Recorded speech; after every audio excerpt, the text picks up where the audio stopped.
enregistrement.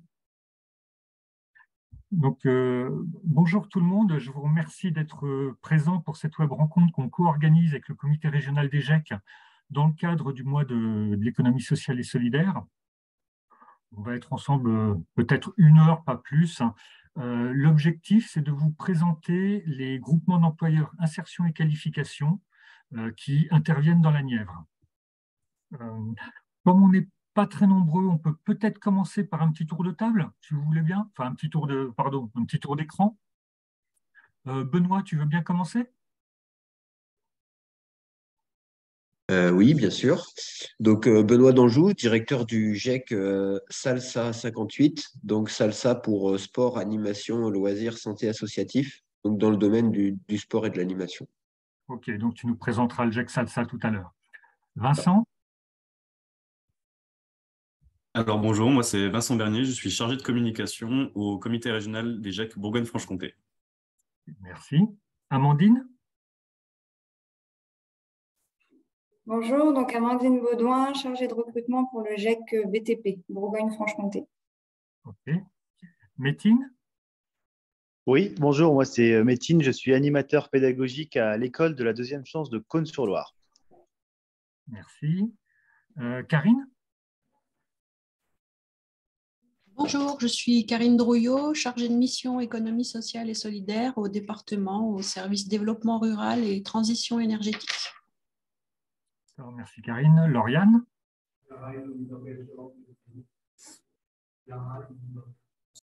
On ne t'entend pas, Lauriane.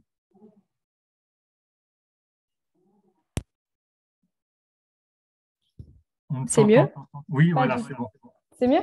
Je suis Lauriane Ruffray, donc chargée de mission des établissements sociaux et médico-sociaux au sein du département, donc dans le service établissement et service des personnes âgées et personnes handicapées. Merci. Martine?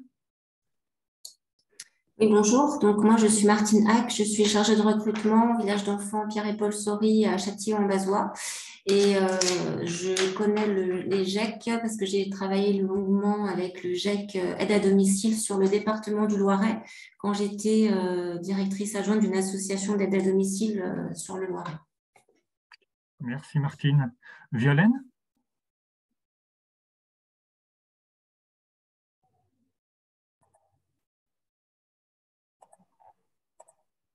Violaine, on ne vous entend pas. Si vous voulez vous présenter, n'hésitez pas à ouvrir votre micro. Et sinon, Marion?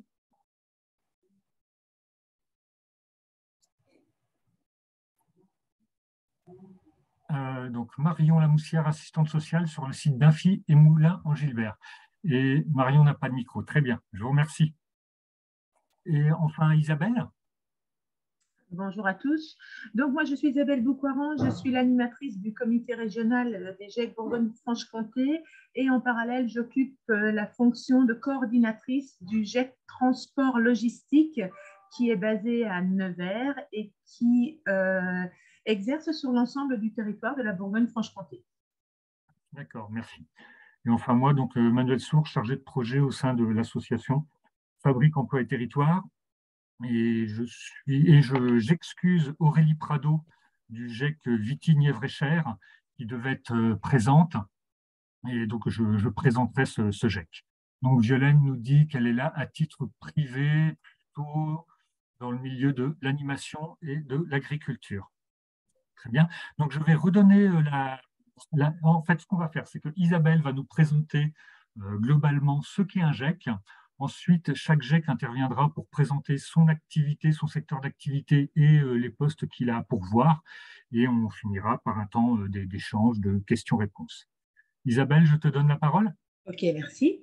Donc peut-être pour débuter déjà, ce que je vous propose, c'est de vous visionner le film des GEC qui est sur le site de la Fédération des GEC. Alors, je vais essayer de vous partager mon écran. Hop. Est-ce que vous voyez mon écran? Oui. Ok. Oui, ça fonctionne bien. Alors maintenant, il suffit que je trouve. Voilà.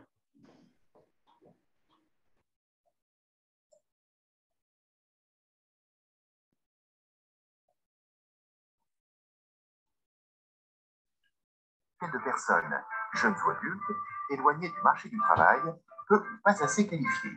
Sous forme d'association loi 1901 à but non lucratif, le GEC est piloté et géré par ses entreprises adhérentes. Il sélectionne, recrute et met à disposition dans les entreprises adhérentes des salariés en contrat d'alternance dont le GEC reste le seul employeur. Le GEC facilite la gestion des ressources humaines. C'est lui qui s'occupe d'organiser et d'individualiser des parcours de formation en répondant aux besoins des entreprises au regard du projet professionnel des salariés. Les parcours, qui vont de 6 à 24 mois, mènent tous à une qualification qui permet aux salariés d'acquérir les savoir-faire nécessaires à leur poste tout en étant rémunérés. Mais le rôle du GEC ne s'arrête pas à cette simple mise à disposition, puisqu'un accompagnement professionnel est également engagé. Relation avec le tuteur d'entreprise. Intégration. Suivi et adaptation de la formation.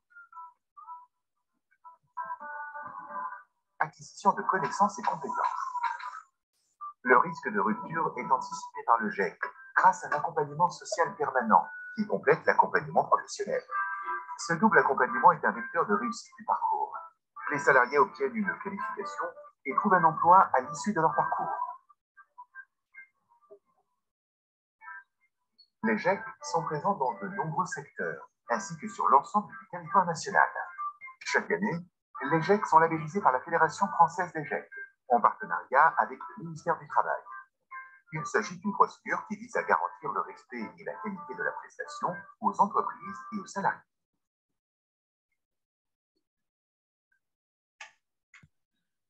Alors, je ne sais pas si vous m'entendez.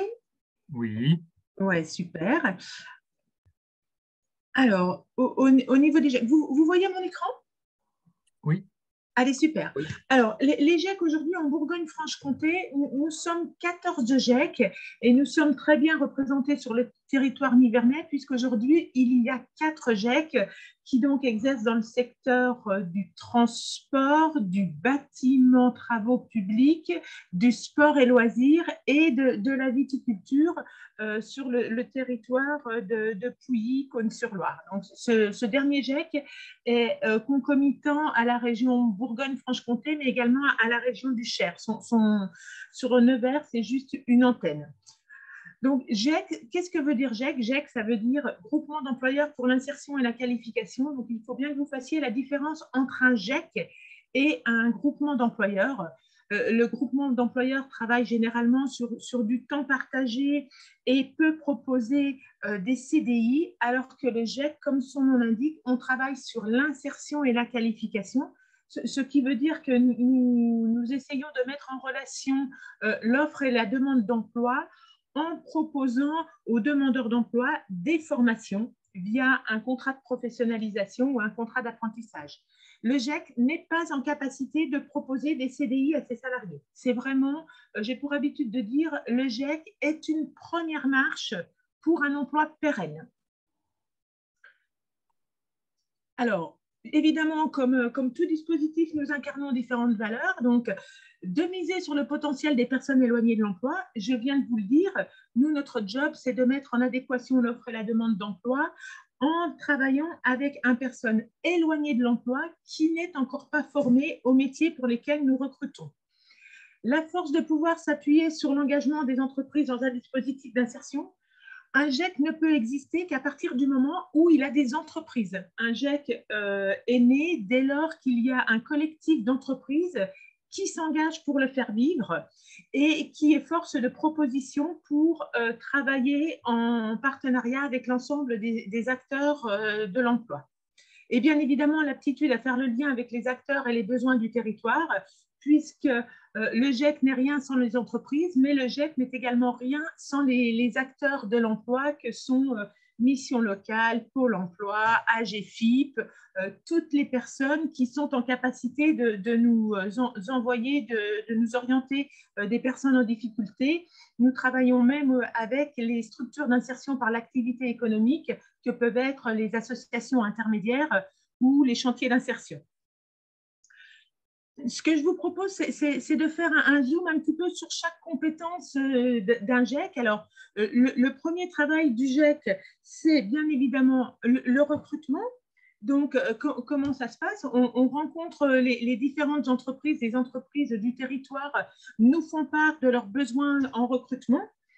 Et nous, notre job à partir de ce moment-là, c'est de travailler sur la création de l'offre d'emploi, la publication de l'offre d'emploi, après avoir travaillé avec l'entreprise sur la fiche de poste, sur le profil attendu. Donc, on travaille sur la fiche de poste, on effectue le sourcing. C'est nous qui menons l'entretien d'embauche. Alors, on peut travailler sur la préparation aux candidats pour cet entretien d'embauche. On fait l'entretien d'embauche et ensuite, nous présentons le profil à l'entreprise adhérente. Si l'entreprise valide le profil du candidat, c'est à partir de ce moment-là que nous allons accompagner le salarié pour le faire bénéficier donc d'un contrat, puisqu'il va travailler, il va avoir un contrat avec le GEC, et on va l'accompagner tout au long de son parcours. Donc, différents accompagnements, 2 accompagnements existent dans le GEC. Alors, l'accompagnement dit l'accompagnement social, pour essayer d'identifier et de recenser les contraintes qui peuvent se poser pour l'occupation du poste par le salarié. Lever les freins périphériques au retour à l'emploi. Alors, lever les freins périphériques, ça peut être des freins liés à la mobilité, peut-être aussi liés à l'addiction. Donc, on travaille en amont du parcours sur la levée de ces freins pour que lorsque le salarié est en parcours, il n'ait qu'un seul but, c'est obtenir son diplôme ou sa qualification pour obtenir un emploi pérenne par la suite. Et bien évidemment, on travaille avec différents partenaires pour tout ce qui est la levée des freins périphériques. Je prends toujours l'exemple d'un GEC qui n'était pas situé sur le territoire, mais qui avait un salarié qui partait à Mâcon. Son entreprise était à Mâcon. Il habitait Chalon-sur-Saône, alors on n'est pas très loin, hein, ça fait 80 km. Il prenait le train tous les matins, donc jusque-là, pas de souci majeur, sauf qu'arrivé à la gare de Mâcon, il n'avait pas les capacités de se rendre sur son lieu de travail qui était un petit peu éloigné de la gare de Mâcon. Le GEC a mis à disposition de ce salarié une trottinette électrique pour lui permettre de faire donc Chalon-Mâcon via le train et ensuite se rendre sur son lieu de travail via la trottinette. Donc, on est vraiment là pour accompagner le salarié et lever les freins à la reprise d'emploi. Bien évidemment, le deuxième accompagnement, après l'accompagnement social, c'est l'accompagnement professionnel, où on travaille avec l'entreprise et le salarié sur l'intégration, sur son intégration en parcours. Donc, on rencontre régulièrement le tuteur de l'entreprise pour voir comment se déroule le parcours. On travaille évidemment aussi avec le salarié, en contact régulier avec le salarié. Nous pouvons parfois assurer un rôle de médiateur entre l'entreprise et le salarié et également l'organisme de formation, parce qu'il ne faut pas oublier que dans un parcours GEC, on va dire c'est tripartite, l'employeur, le salarié et l'organisme de formation, et le GEC est au milieu de tout ceci. Et bien évidemment, on l'accompagne aussi dans la préparation de sa qualification par différents moyens. On s'assure qu'il est en capacité de se présenter le jour de son examen, qu'il a fait tout le nécessaire, toutes les démarches ont été faites pour qu'il puisse valider son diplôme. La troisième compétence du GEC, c'est la conception des parcours de formation adaptés. Alors, on travaille toujours sur de l'individualisation de parcours. Régulièrement, c'est de l'individualisation de parcours, puisqu'on essaye d'adapter le savoir-faire, le savoir-être du candidat à l'entreprise. Et pour ce faire, on est dans l'obligation de définir quels sont les besoins du salarié pour obtenir à atteindre ses objectifs. Donc, on définit les objectifs pédagogiques. Et bien évidemment, comme nous le faisons sur l'accompagnement professionnel ou l'accompagnement social, nous assurons le suivi et l'évaluation de l'action de formation. On est aussi en capacité d'adapter le parcours en fonction du salarié, en fonction des difficultés qu'il peut rencontrer. J'ai également un autre exemple sur le sujet. Le GEC Transport accompagnait un salarié sur la conduite. Donc, il passait son permis et on s'est aperçu qu'il avait quelques difficultés cognitives.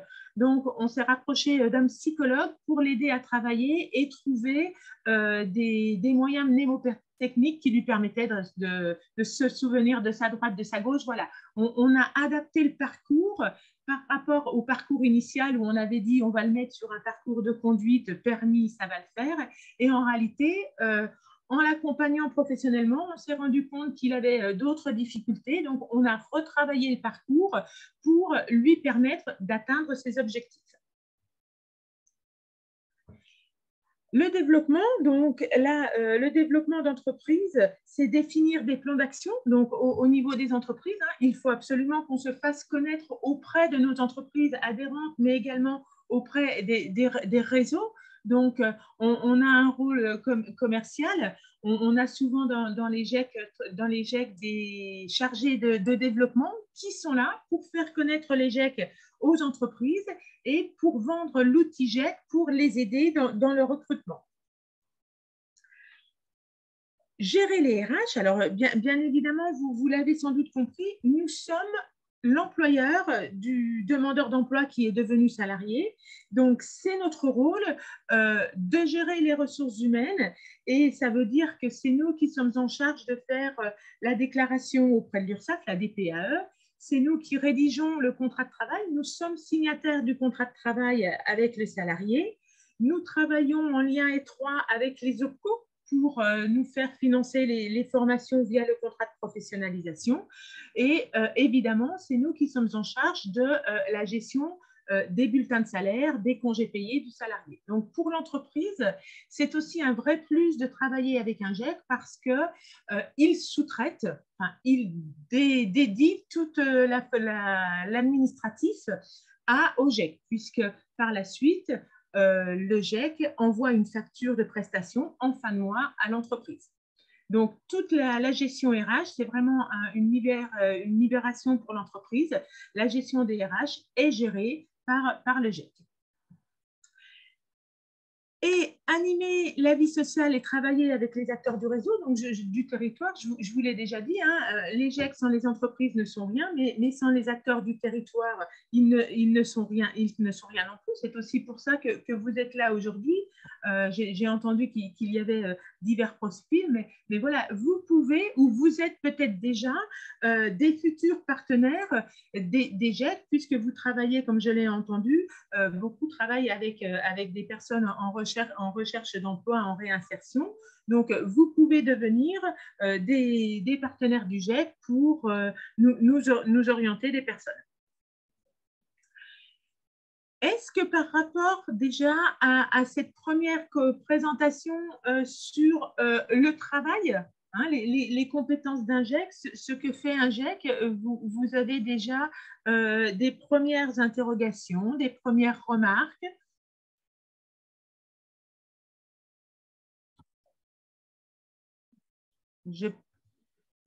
Donc, tout le monde est OK? Je peux continuer? A priori, oui, tu peux continuer. Allez, super. Alors, souvent, quand on rencontre des demandeurs d'emploi et même des entreprises, la question c'est mais pourquoi travailler avec un GEC? Quelle est la plus-value de travailler avec un GEC? Donc, pour les entreprises, alors, on travaille vraiment, vous l'avez compris, en étroite collaboration avec les entreprises. On définit la fiche de poste, on travaille sur le parcours individualisé. Donc, c'est un vrai plus parce que les entreprises, alors les groupes peuvent le faire, mais les petites entreprises ou les entreprises de taille moyenne n'ont pas forcément un service en capacité de travailler là-dessus. Donc, nous, on fait vraiment tout le travail en amont du recrutement. Bien évidemment, c'est aussi un vrai plus pour l'entreprise de travailler sur sa démarche RSE. On a aujourd'hui, alors moi je vais parler du transport, mais dans le transport, on a des entreprises qui répondent à des appels d'offres du Conseil régional pour les transports scolaires et qui sont obligés de mettre en avant leur RSE. Donc, le fait de travailler avec un GEC met en avant la responsabilité sociétale de l'entreprise.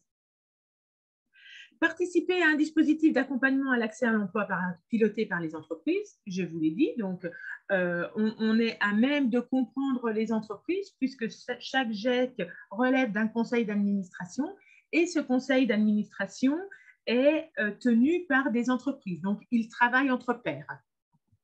Déléguer la gestion administrative, je ne vais pas y revenir, on vient d'en parler. Mutualiser le risque employeur. Alors, mutualiser le risque employeur, ça veut dire quoi? Ça veut dire que nous, GEC, vous l'avez entendu, on fait en sorte, le GEC est la première marche pour accéder à un emploi pérenne. Le salarié est dépêché dans une seule et même entreprise tout au long de son contrat de professionnalisation.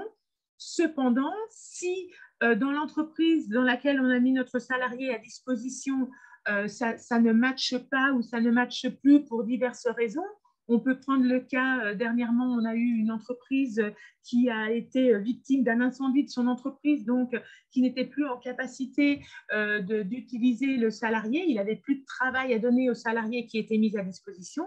Donc, on a réussi à reclasser le salarié, à proposer la candidature de notre salarié à une autre entreprise du même secteur d'activité.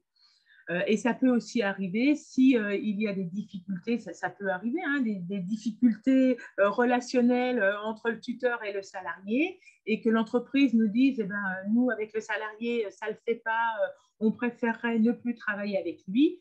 L'avantage et la plus-value du GEC, c'est de dire, OK, on voit si on a la capacité de reclasser ce salarié dans une autre entreprise du même secteur d'activité, puisque le but, c'est que même si le salarié change d'entreprise, il puisse obtenir la qualification pour laquelle il est entré en parcours. Et bien évidemment, la plus-value majeure de notre GEC, de notre outil GEC, c'est de s'appuyer sur l'accompagnement social et professionnel que nous proposons, puisque nos chargés de recrutement et d'accompagnement sont en contact régulier, sont dans l'obligation de faire un point régulier avec les salariés et avec les tuteurs. C'est un critère dans notre label. Chaque GEC répond à un label. Nous sommes labellisés chaque année via la Fédération française des GEC, et l'accompagnement est un critère pour obtenir notre label. Les plus-values d'un GEC pour le salarié, alors la possibilité de monter en compétences tout en étant rémunéré. Je fais toujours la comparaison avec une formation Pôle emploi. Je dis toujours, quand vous faites une formation Pôle emploi, c'est sympa, Pôle emploi finance la formation, ce qui est déjà bien, hein. Finance la formation, vous rémunère, vous verse une allocation de remplacement. Mais à l'issue de la formation, eh bien, vous vous retrouvez seul, livré à vous-même pour retrouver un emploi. Ce n'est pas le cas dans le GEC. Dans le GEC, le salarié bénéficie d'un contrat. Donc, qui dit contrat dit rémunération. Donc, contrat de professionnalisation égale formation avec rémunération. Et ça, c'est un vrai plus pour les salariés avec lesquels on travaille, qui sont des salariés généralement éloignés de l'emploi. Une stabilisation de la situation professionnelle et personnelle. Évidemment, il y a un premier contrat de travail avec le GEC, donc qui permet d'avoir une rémunération, donc qui permet de stabiliser sa vie professionnelle, personnelle, mais je vous l'ai déjà dit, le GEC est la première marche à un emploi pérenne, donc ça veut dire qu'on commence par un CDD en contrat de professionnalisation ou en contrat d'apprentissage avec le GEC pour, à l'issue de ce contrat, obtenir un CDI dans la majorité des cas dans l'entreprise qui a accueilli le salarié tout au long de son parcours. L'accompagnement social et professionnel, nous en avons déjà parlé plusieurs fois, et bien évidemment l'accès à une formation qualifiante reconnue par les entreprises. Donc généralement, notre salarié, quand il a terminé son contrat de professionnalisation ou ce contrat d'apprentissage, il a une qualification supérieure à la qualification qu'il avait à l'entrée en contrat de professionnalisation, et il a une qualification qui lui permet d'occuper le poste pour lequel l'entreprise adhérente l'attend.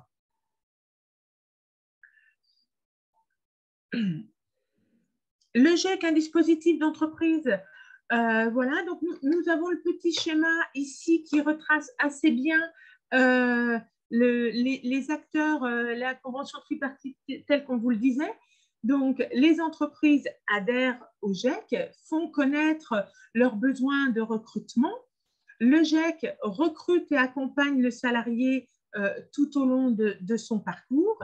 Et le GEC construit le parcours de formation avec l'organisme de formation en fonction des besoins de l'entreprise et du profil du salarié. Le salarié, lui, est mis à disposition de l'entreprise. Et chose importante, je ne vous en ai pas parlé, double tutorat, puisque nous, GEC, en qualité de permanent GEC, nous avons la qualification de tuteur. Donc, nous sommes le tuteur du salarié pour tout ce qui est les problèmes socio-professionnels. Et à côté de ça, vous avez le tuteur d'entreprise qui est là quand il rencontre des vraies difficultés sur la tenue de son poste ou sur le savoir-faire, ce qu'il n'a pas compris. Et en parallèle de la mise à disposition, on travaille régulièrement sur de l'alternance et donc notre salarié est mis à disposition de l'entreprise et passe aussi des périodes en entreprise pour acquérir la théorie et la pratique qui lui permettra d'obtenir son diplôme. À côté de ces 4 acteurs que sont les GEC, les entreprises, les salariés et les organismes de formation, nous avons d'autres acteurs qui sont les fédérations et les branches professionnelles. Souvent, dans la majorité des cas, un GEC voit le jour parce que le porteur de projet est une fédération ou une branche professionnelle. Les accompagnateurs sociaux sont avec nous pour lever les freins périphériques à l'emploi, comme le peuvent être les associations de logement, santé et mobilité. Bien évidemment, on l'a dit, les partenaires de l'emploi sont là parce que c'est souvent eux qui nous orientent, les demandeurs d'emploi et le public en difficulté. Les structures d'insertion par l'activité économique sont aussi des vrais partenaires avec nous puisque, je vous l'ai dit, un salarié, un demandeur d'emploi peut commencer son parcours par l'entrée dans une structure d'insertion par l'activité économique que peut être un chantier d'insertion, une ETTI, une entreprise de travail temporaire d'insertion ou une association intermédiaire. Et à la fin de son parcours ou en milieu de parcours, si la SIAE a défini qu'il était en capacité de retourner à l'emploi en milieu de parcours ou à la fin de parcours, il peut nous orienter la personne qu'il suit pour que nous puissions l'intégrer dans notre dispositif GEC. Bien évidemment, les partenaires institutionnels sont aussi de vrais partenaires. On travaille avec le conseil régional qui nous verse des aides quand on crée un GEC ou alors quand on embauche des permanents, ils sont là en soutien.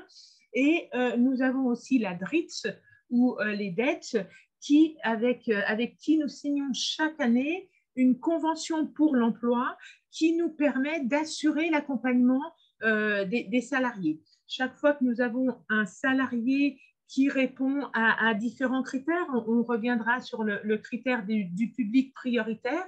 Chaque fois que le salarié répond aux critères du public prioritaire, l'ADET, via cette convention pour l'emploi, nous verse une aide pour assurer l'accompagnement du salarié tout au long de son parcours. Et le dernier acteur, l'OPCO, je vous l'ai dit, donc l'OPCO est un partenaire financeur puisque quand on signe des contrats de professionnalisation ou des contrats d'apprentissage, l'OPCO prend en charge à différents taux et de différentes manières en fonction des OPCO le parcours du salarié. Ce que je vous propose, la diapo suivante, pour vous faire un petit résumé de tout ce qui a été dit, je vous propose un exemple de parcours donc qui se passe dans le bâtiment, me semble-t-il, parce qu'on est sur la formation, oui, charpentier. Donc, on n'en a pas parlé, mais les GEC, quand ils rencontrent un demandeur d'emploi qui est intéressé par un métier, on aime bien mettre en place une période d'immersion, une période de mise en situation en milieu professionnel pour s'assurer que le demandeur d'emploi partira sur le parcours en toute connaissance de cause, en connaissant les avantages et les inconvénients du métier sur lequel il se dirige. À l'issue de ce parcours de cette PMSMP, il y a validation du projet professionnel entre Pôle emploi, le GIEC et le demandeur d'emploi. Et dès lors que ce projet professionnel est validé et que le GIEC a identifié une entreprise qui est en capacité d'accueillir le futur salarié du GIEC, le GIEC propose un contrat au demandeur d'emploi identifié. Donc, les contrats ensuite, les contrats de professionnalisation sont des contrats qui n'ont pas forcément, on ne peut pas dire on va faire un contrat de 6 mois ou de 12 mois. Le contrat de professionnalisation, sa durée est en fonction de la durée de la formation. Donc ça, ce sont des accords de branche qui définissent la durée maximale du contrat de professionnalisation. Donc là, sur notre exemple, on est sur un contrat de professionnalisation de 12 mois où le salarié, à l'issue de ce contrat, obtiendra une reconnaissance de la convention collective et où il sera donc formé au métier de charpentier, au pack sécurité et au permis B. Donc, il alternera mise à disposition dans l'entreprise et formation en centre de formation. À l'issue de ce contrat de professionnalisation de 12 mois, dès lors qu'il a obtenu sa reconnaissance, nous sommes en capacité de reproposer un contrat de professionnalisation. La réglementation nous le permet puisqu'on part sur une qualification plus élevée. Donc, on peut lui proposer un deuxième contrat de professionnalisation de 12 mois pour obtenir son CAP charpentier. Donc, ça veut dire que là, la personne, pendant 24 mois, sera salarié du GIEC et il alternera formation en organisme de formation et mise à disposition dans l'entreprise adhérente où il mettra en pratique ce qu'il a appris en organisme de formation. À l'issue de ces 24 mois de contrat, l'entreprise est en capacité de lui proposer une embauche en CDI. Chose très importante, à partir de ce moment-là, à partir de la fin du contrat de professionnalisation, plus personne n'est lié par rien. Le GIEC a été au bout du contrat, le salarié a été au bout du contrat, donc la relation GIEC-salarié est terminée. Ça veut dire que derrière, si l'entreprise dit moi je ne peux pas l'embaucher, j'ai perdu un gros chantier par exemple, je ne peux pas l'embaucher, elle n'a aucune obligation d'embaucher le salarié. Alors ça arrive rarement. Plutôt l'inverse, c'est que le salarié n'est pas en obligation d'accepter le CDI qui est proposé. Alors, mes collègues des autres GIEC vous en parleront peut-être.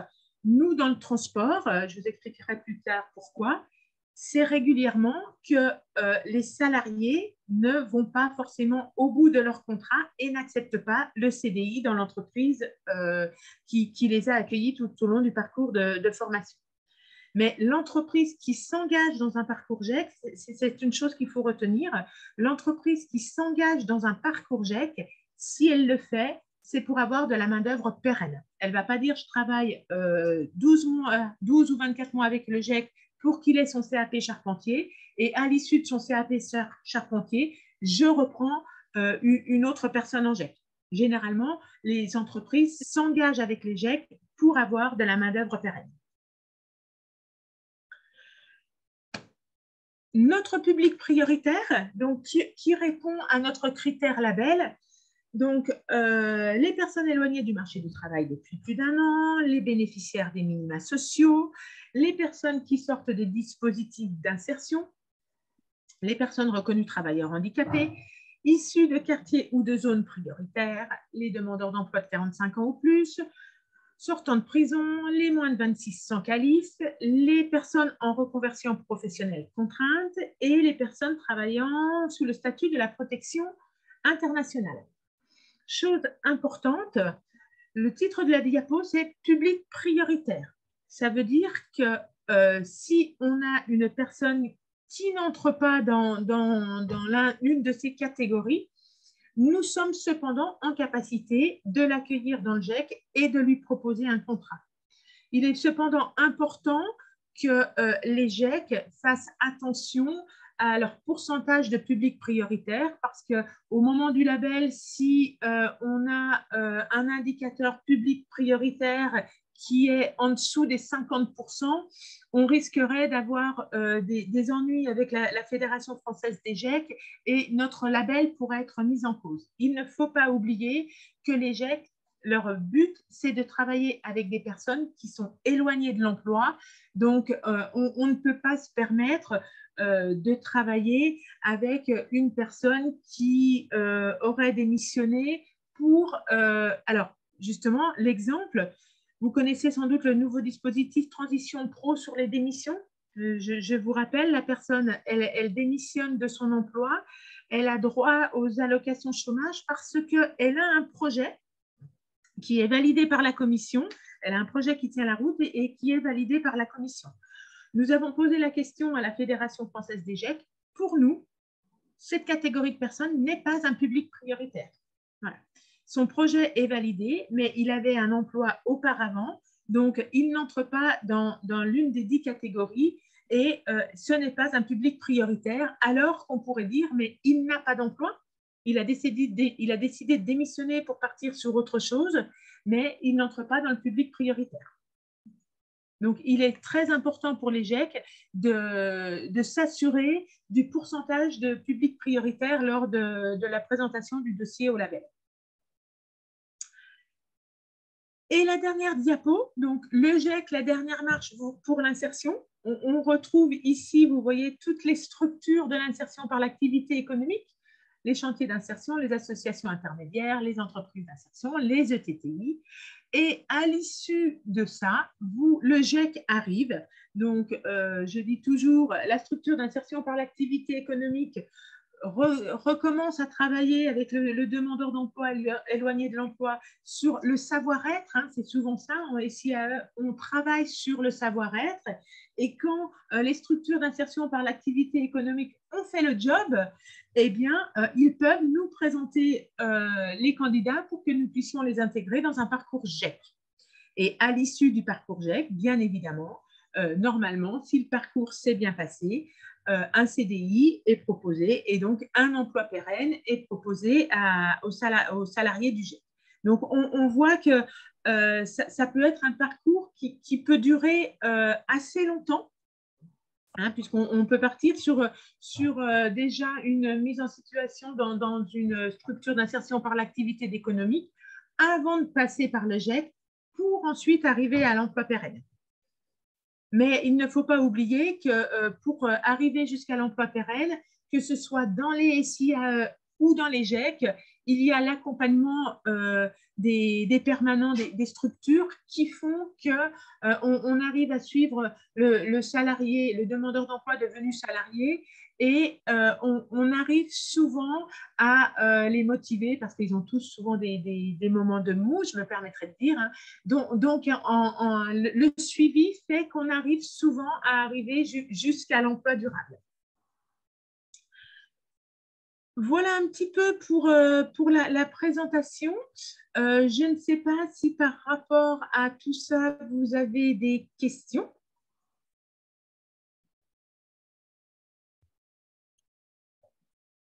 Merci Isabelle. S'il n'y a pas de questions tout de suite, on aura de toute façon un temps à la fin pour y répondre. Je vais essayer de plus partager mon écran. Si tu peux, oui. Voilà. Merci. Voilà. Merci. Bon, merci beaucoup Isabelle pour cette présentation. On va maintenant découvrir un peu plus dans le détail les 4 GEC nivernais ou intervenants dans la Nièvre actuellement. Et puis donc je vais commencer par le GEC Viti-Nièvre-et-Fer, puisque donc Aurélie Prado, je le disais, la directrice, n'a pas pu être avec nous.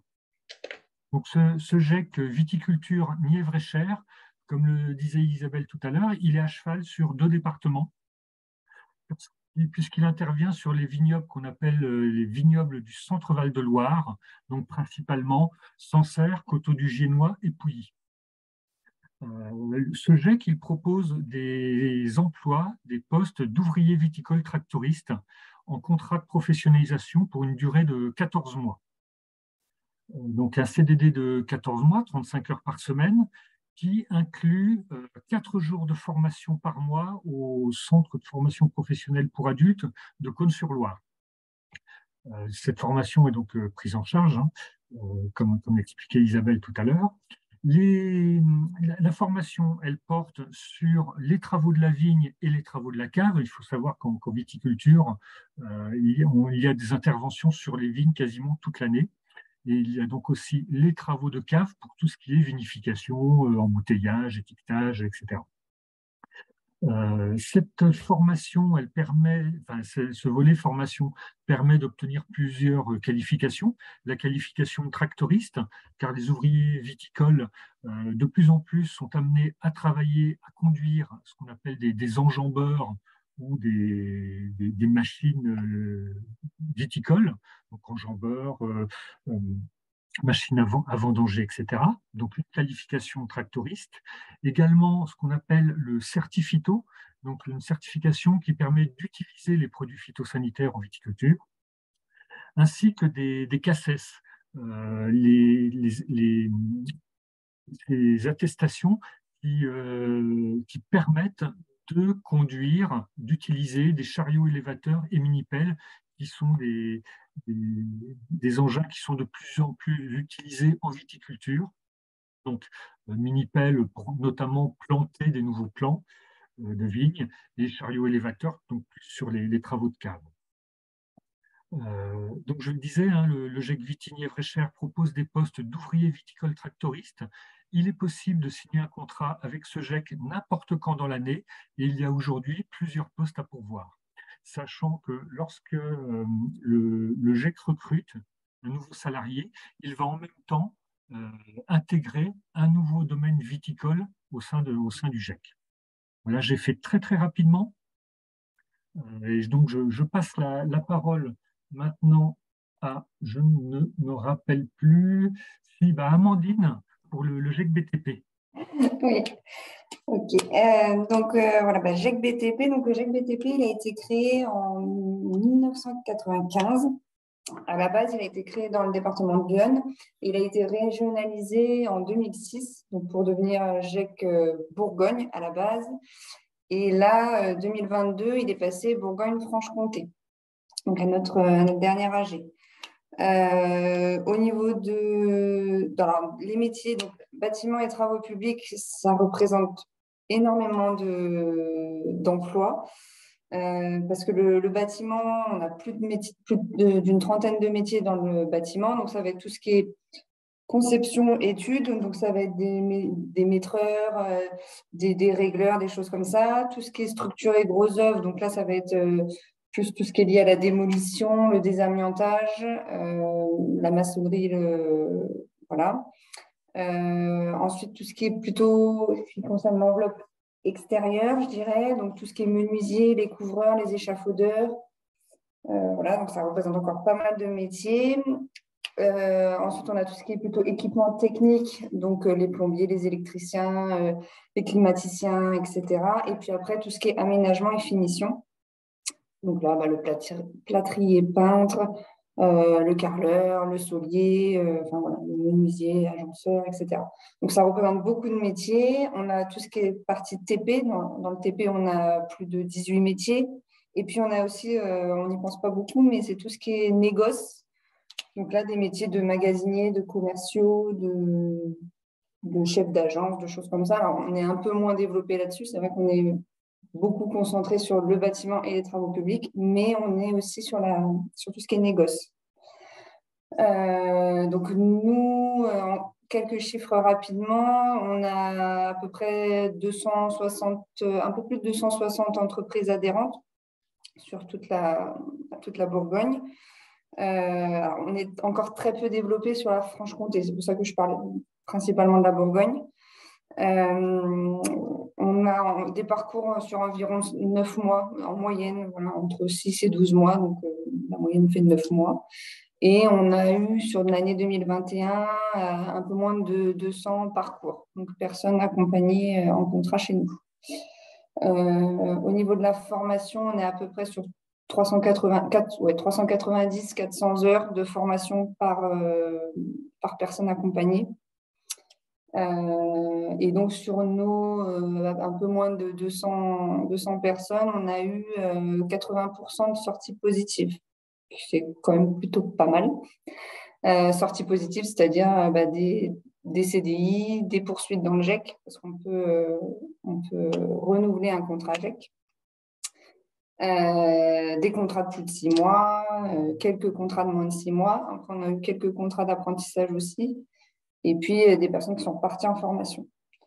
On a quand même eu, forcément, sur les 80%, il reste 20% de sorties moins positives, je dirais. Donc, on a eu quelques refus de CDI. Je crois, Isabelle, tu en parlais tout à l'heure, des personnes qui finalement refusent de partir en CDI. Donc, on en a eu un petit peu aussi.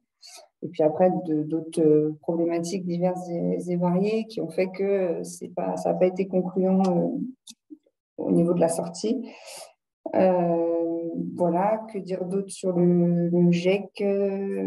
Donc, nous, dans l'Asnières, le GEC BTP n'était pas très, très présent, puisque c'était ma collègue de Lyon qui faisait un peu le relais sur le territoire, sauf que elle avait déjà son territoire, donc Lyon, qui est un gros territoire où le GEC est né, donc forcément, c'était assez prenant pour elle. Et du coup, dans l'Asnières, on a peu développé.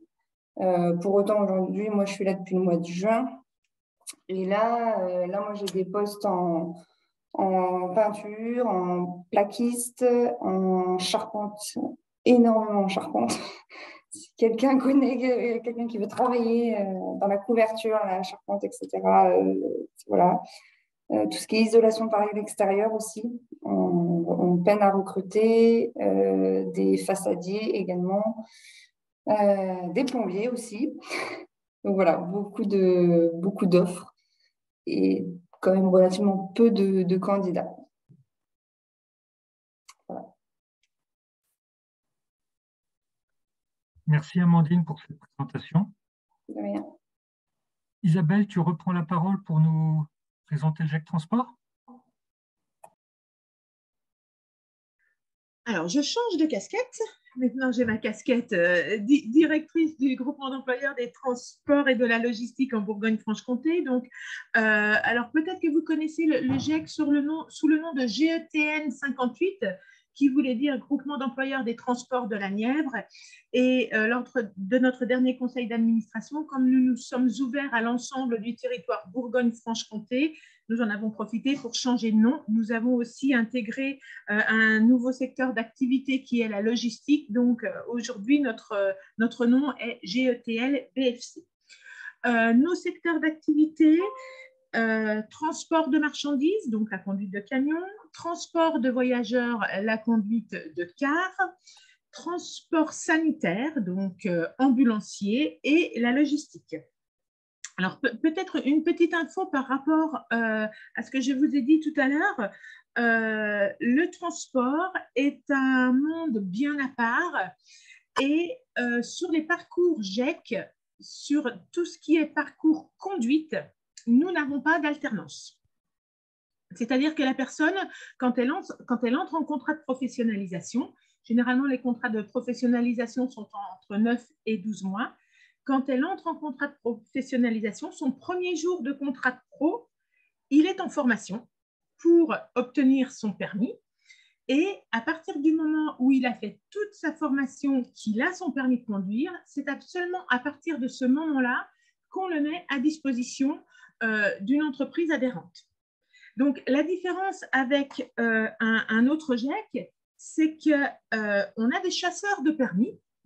Vous l'avez compris dans les parcours en alternance, comme ils passent leur diplôme ou leur qualification en fin de contrat, eh bien, les personnes elles vont au bout du contrat avec le GEC pour obtenir leur qualification, sauf que dans le transport, ils ont leur qualification au milieu ou en tout début de contrat.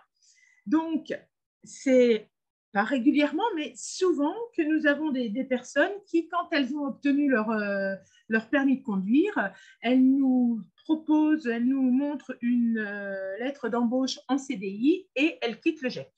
Donc, on est souvent financeur de la formation, mais pour ne pas récupérer les fruits et pour ne pas mettre à disposition ces salariés dans les entreprises qui sont adhérentes au GEC. Donc, ça, c'était le petit point important. Dans le transport, à partir du moment où on part sur un permis, il n'y a pas d'alternance.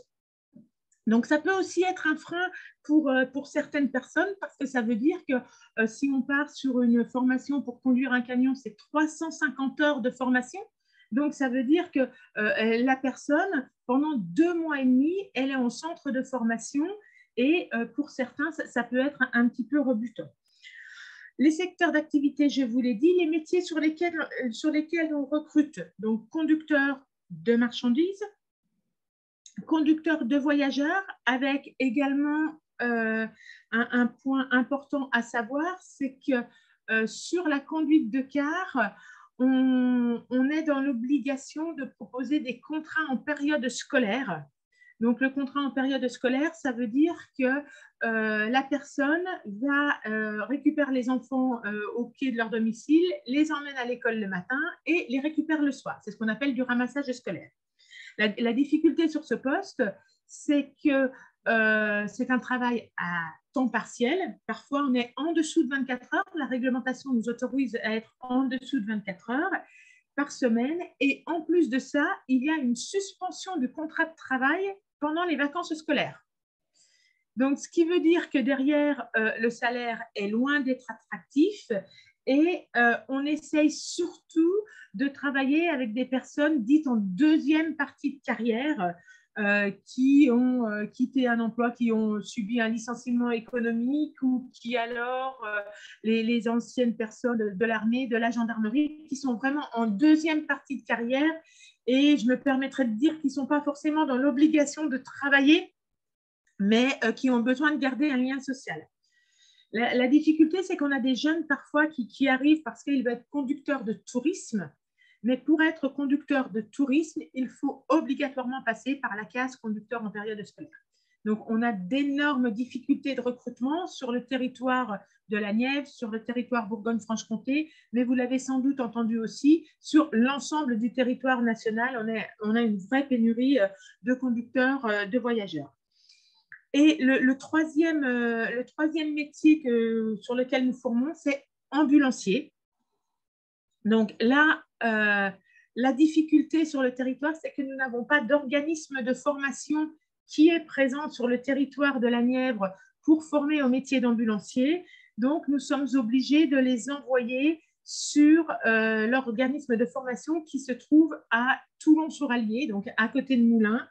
Et là, c'est aussi un frein parce qu'on demande aux personnes qui s'engagent dans le parcours, quand il y a formation, donc généralement c'est 1 semaine par mois cette formation, et on demande à la personne d'être sur place, d'être hébergée sur place. Alors, on finance l'hébergement, hein, ce n'est pas un problème financier, mais on a parfois certaines personnes, et ça peut s'entendre et se comprendre, qui ne sont pas en capacité de découcher 1 semaine par mois. Donc, ça restreint aussi le champ du possible quant à l'offre d'emploi et au profil que nous pouvons rencontrer. Donc, 4 secteurs d'activité, 3 recrutements actuellement sur la Nièvre, marchandises, voyageurs et ambulanciers. Petit point rapide sur les chiffres peut-être. Alors, à la différence du GEC BTP, nous sommes un tout petit GEC. En 2021, il y a eu 27 contrats signés. Alors, on était sur l'ensemble du territoire de la Nièvre. 2022, les chiffres seront un petit peu plus élevés puisqu'on s'est ouvert au territoire Bourgogne-Franche-Comté. Voilà un petit peu ce que je pouvais dire sur le secteur du transport. Merci Isabelle. Et donc enfin, Benoît va nous présenter le dernier, mais ce n'est pas une question d'ordre, hein, le GEC Salsa 58. C'est le dernier né quand même. C'est vrai. C'est le dernier qui arrive dans la Nièvre. Donc nous, on intervient dans le domaine du sport et de l'animation, enfin sport, animation, loisirs. Donc nous, on propose différents types de parcours. Tout d'abord, celui d'animateur, donc avec donc un CPGEPS, activité de la vie quotidienne. C'est celui qui est ouvert à l'heure actuelle parce que c'est une rentrée au mois de janvier. Donc on part plutôt sur ce type de parcours. Et puis, dans un deuxième temps, on accompagne des jeunes sur le métier d'éducateur sportif ou dans les métiers de l'animation. Donc voilà. Donc c'est vraiment 2 secteurs bien distincts, le domaine du sport et le domaine de l'animation. Nous, nos entreprises, comme dit Isabelle, nous, c'est plutôt des On les considère plutôt comme des adhérents parce que c'est plutôt des associations sportives, des associations comme des centres sociaux aussi. Donc, on n'est pas dans un secteur marchand, on est dans un secteur non marchand. Donc, nous, on propose plutôt des contrats de type apprentissage, des contrats d'apprentissage dans un premier temps. On s'adresse plutôt aux jeunes en termes de public. Et puis aussi, on a quelques contrats de professionnalisation, mais ce n'est pas forcément, enfin, c'est pas les types de contrats qui sont portés par nos adhérents au sein de nos GEC. Ensuite, on peut aussi s'ouvrir au domaine du loisir, mais notamment sur les entreprises. Donc là, c'est plutôt des entreprises comme les parcs d'attractions ou les parcs d'aventure. Donc, c'est avec des métiers bien distincts, mais le problème que l'on rencontre, c'est que les formations ne sont pas sur le territoire. Donc, pour l'instant, on travaille un petit peu surtout dans la recherche de centres de formation enfin, la formation qui n'est pas sur le territoire, c'est compliqué parce que justement, il faut découcher, il faut quitter une semaine par mois ou une semaine par mois son logement. Donc, c'est toujours un petit peu compliqué. Ce n'est pas un problème de financement, c'est plutôt un problème de la personne qui ne veut pas trop s'éloigner de son domicile. Donc voilà un petit peu la présentation du GEC Salsa. Donc pour compléter un petit peu ça, c'est quelque chose qui est né en juin dernier, donc qui a été labellisé par la fédération en juin dernier. Et là, on est sur une rentrée de septembre sur 8 parcours. Et on en espère 3 ou 4 autres là d'ici la fin janvier, notamment sur le secteur de l'animation et le CPGEPS. Voilà un petit peu, j'ai pas grand-chose pour l'instant à vous dire, j'ai pas de résultats ou de choses comme ça. Nous, nos types de contrats sont plutôt entre 8 et 12 mois aussi. Et on a une appétence particulière au métier de maître nageur sauveteur. Puisque nous, enfin, je suis issu d'un groupement d'employeurs, cette fois-ci Aqua 58, qui met à disposition des maîtres nageurs et on essaye de travailler sur le manque de maîtres nageurs du territoire nivernais, mais du territoire national, puisque c'est vraiment un métier en tension. Donc voilà, on est sur ce type de secteur. Merci Benoît. Est-ce qu'il y a des questions concernant soit le fonctionnement d'un GEC ou sur l'un des 4 GEC qui ont été présentés? N'hésitez pas. Alors, oui, Karine. Oui, j'ai une question par rapport à, vous avez été 2 à faire part de vos difficultés du coup par rapport au recrutement. Est-ce que vous pratiquez tous, par exemple, parce que c'est ce que fait le GEC Viticulture, donc, que je connais un petit peu mieux parmi les 4 qui ont été présentés ce matin, est-ce que vous faites des informations collectives, par exemple, auprès des assistantes sociales, enfin, avec les assistantes sociales sur les territoires, avec les bénéficiaires du RSA, notamment les publics qui sont vos publics cibles en partie? Alors, je ne sais pas qui veut répondre. Amandine, Isabelle? Moi, pour l'instant, j'en ai encore jamais. Alors, des informations collectives auprès de Pôle emploi et tout ça, oui, on en a déjà fait. À l'école de la deuxième chance, j'en ai déjà fait également. Voilà. Avec les assistantes sociales en particulier, non, c'est vrai que j'en ai jamais fait. Ça peut s'envisager facilement, oui. Je ne connais pas techniquement et précisément le concept, mais c'était pour vous donner cette idée justement, enfin voilà, vous indiquer que le GEC Viticulture le fait, après se rapprocher des sites d'action médico-sociaux qui sont sur votre territoire, et puis voir, ça doit se faire avec Pôle emploi, hein, je pense, hein, de toute façon, donc voilà, les publics ne sont pas forcément les mêmes, ceux de Pôle emploi et les publics cibles du département et des assistantes sociales, mais ça peut se faire conjointement, je pense que ça se fait conjointement, vous pourriez prendre la tâche de Madame Prado qui vous expliquerait comment elle fonctionne, par exemple. Merci Karine pour la suggestion. Moi, j'aurais une question concernant le GEC Salsa. Vous disiez que vous recherchiez 3 ou 4 jeunes pour le CPGEPS. Et Oui, du coup, le CPGEPS, il se passe à Nevers, j'imagine? oui, c'est à Nevers, ouais, D'accord. avec l'organisme de formation des Francas. Mais D'accord. je viens bientôt à Cône rencontrer. J'ai échangé avec. Oui, Madame Vavant. Oui, c'est ça. Ok, Ah non, d'accord. c'est ça. Ok, bon, bah, c'est parfait alors.